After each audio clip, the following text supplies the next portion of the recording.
There are exactly 16 days to the AviaDev Summit happening in Cape Town.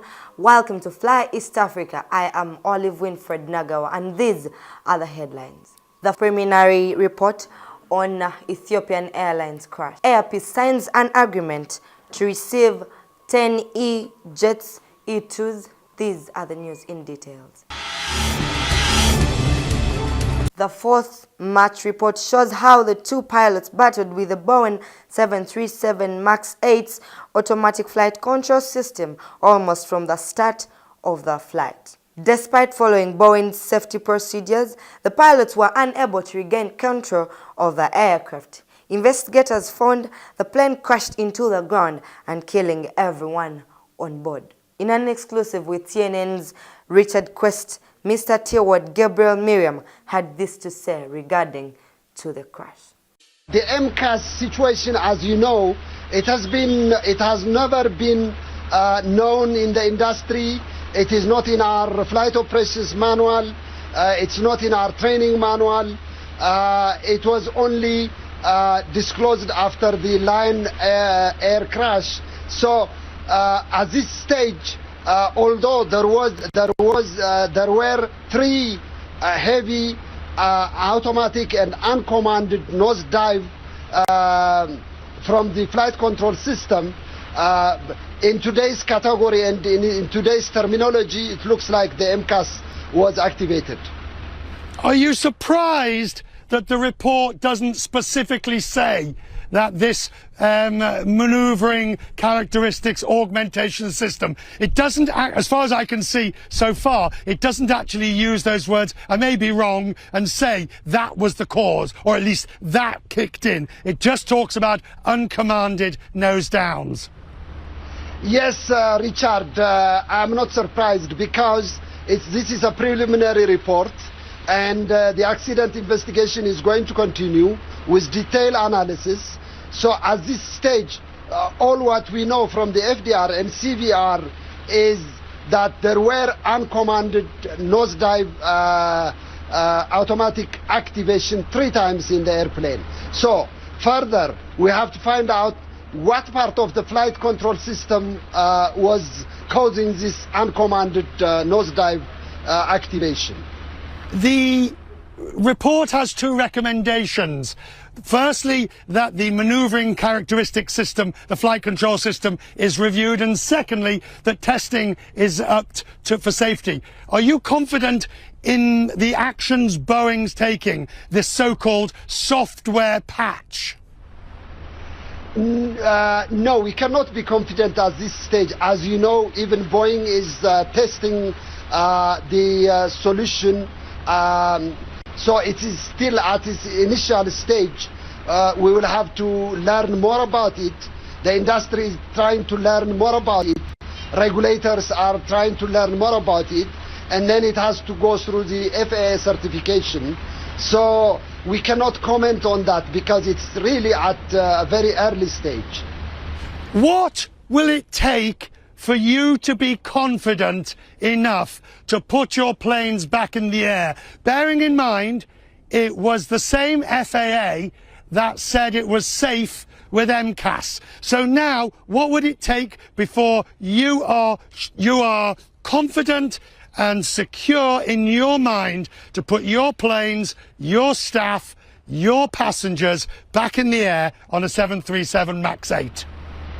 That's definitely a long way, Richard, because number one, we are the victim on this accident. So we have a special responsibility more than the others. Of course, the airplane, more than 370 airplanes are grounded.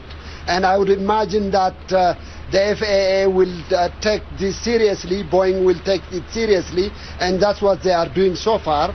But the other regulators also, EASA, China, and the others will also take this case seriously, and then we will be following these all regulators, because in our case it's a special case, it's a special situation that we are in.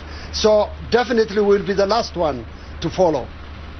And related to this, to Aldi, the plane, I mean, obviously an incredibly awful event for your airline. But the criticisms have been made of Ethiopian on training, that your pilots may not have known about these things, whatever it might be. Does today at least allow you to say, we got it right? Our pilots knew what they were doing and they still were unable to control the plane. Yes, Richard, we have always been confident on our pilots. We have always been confident on our training standard, global standard. As you know, we have one of the best aviation academy with the state-of-the-art training technologies comparable to the rest of the world. And we have always been confident on that. But today, we are very proud of our pilots, because it is proved in the preliminary report that they have done beyond what they are expected to do.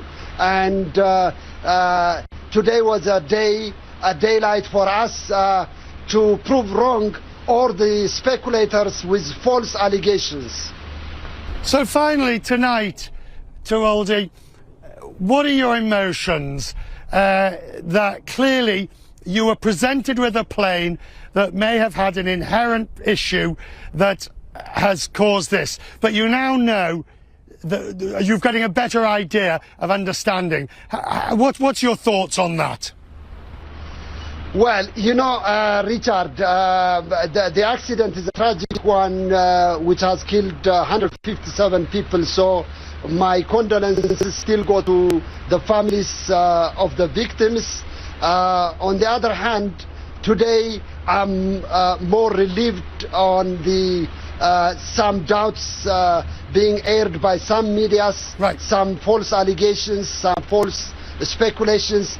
That we have now put them all to rest, because it has been proved that the pilots were well trained and they have demonstrated in exercising all the emergency procedures recommended by the manufacturer and approved by the regulator.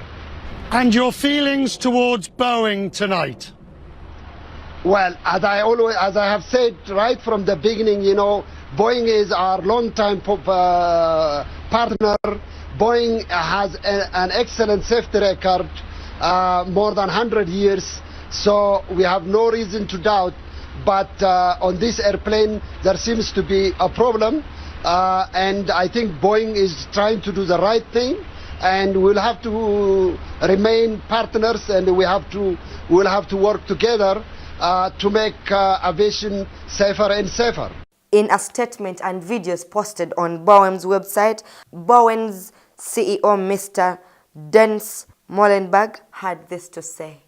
We at Boeing are sorry for the lives lost in the recent 737 MAX accidents.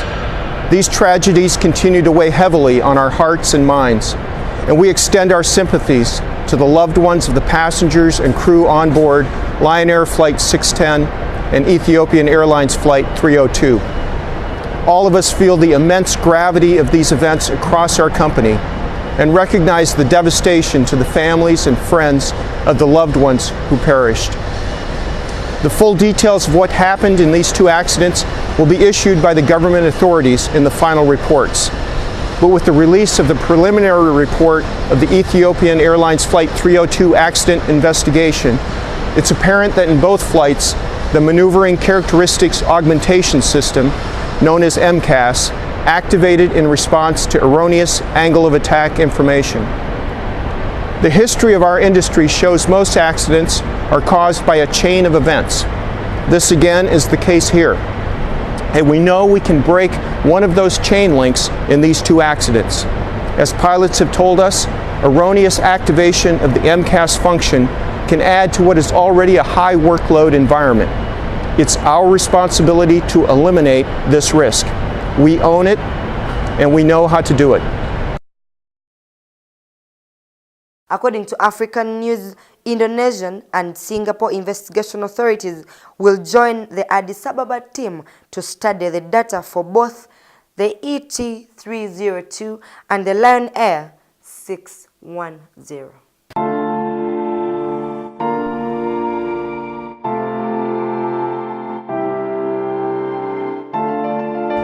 AviaDev Africa is the premier forum dedicated to developing connectivity to, from and within the African continent. Join us this April and help us advance Africa's connectivity.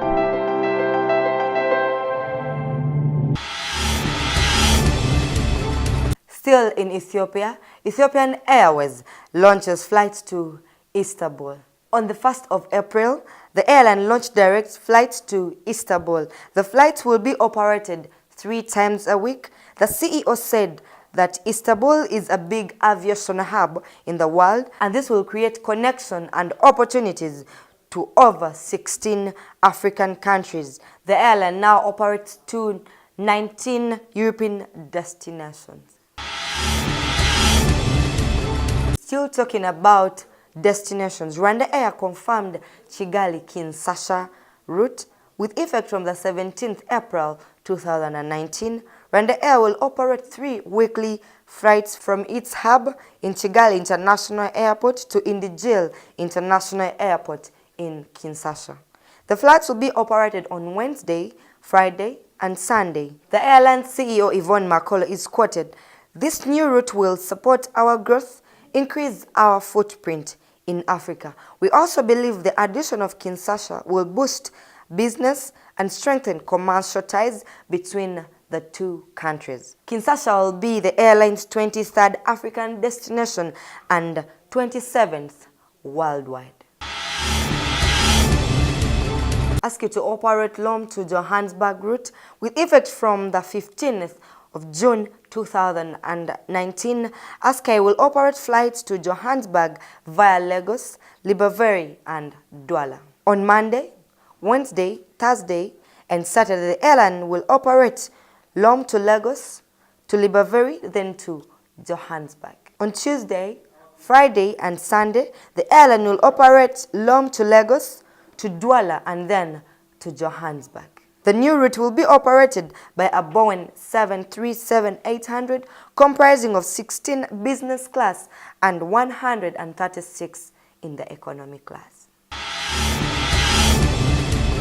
Airpeace signs an agreement to receive 10 E-Jets E2s during Embraer's African Airline Business Seminar in Mauritius. The announcement was made by both Embraer and Nigeria's largest airline. The deal that is worth $2.12 billion to be added by Embraer in its backlog over 2019. That included purchase rights for 20 E2 other jets. The airline CEO Alan Oyema had this to say: "Embraer's new E195 E2 presents us with a marvel of economic performance. It is also great that we will be the first E2 operator on the African continent. We already have the ERJ-145s in our fleet, so we understand the high standards of Embraer products."